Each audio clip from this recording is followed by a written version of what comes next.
श्री स्वामी समर्थ. नमस्कार सगळ्यांना. बघा, खवा आहे, गावाकडला मस्त खवा. बहिणीच्या मुलाने आणलं होतं. त्या खव्याचे गुलाबजामुन आम्ही जायच्या आधीच आणला होता. तो म्हणलं मग अर्धा किलो खवा, पावशेर 100-150 ग्राम मैदा टाकून मस्त बनवले गुलाबजामुन. चांगलं त्याला मळलं मऊ होईपर्यंत. बघा, असे लांब लांब केले आम्ही.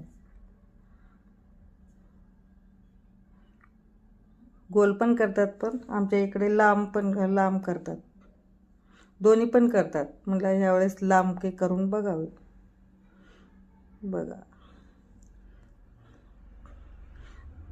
2 ते 3 ग्लास पाणी टाकले छोटे, आणि त्या ग्लासाने अर्धा किलोला जवळजवळ 1 किलो साखर लागली.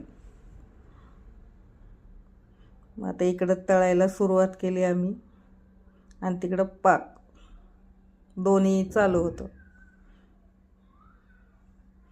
बहीण आणि मी करत होतो. ती तळत होती, पाक पण बघत होती, मी व्हिडिओ काढत होते. खूप छान झाले होते. बघा, असे तळलेत. आता असे पाकात सोडायचे.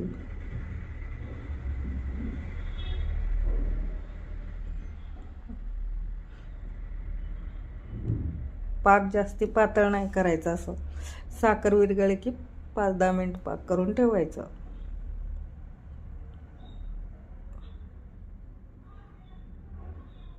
सगळे चांगले मंद आचेवर तळून घेऊन सोडले. त्यात थोडेच करून तळायचे. जसे तळतील तसे थोडे गार झाले की आम्ही सोडत होतो पाकामध्ये. बघा, असे झाले होते.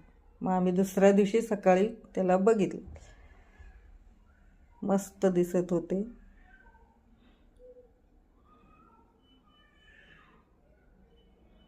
एका वाटीत काढून देवासाठी काढत होतो. म्हटलं चला व्हिडिओ ह्याचाही काढून घेते. देवालाच ठेवत होतो तेव्हाच काढलं, शूट केलं. सोपी रेसिपी, झटपट. आवडले का? आवडले तर लाईक शेअर करा. असेच करून बघा. आणि फुलं पण होते दारासमोरचे, मस्त डेकोरेशन केलेलं.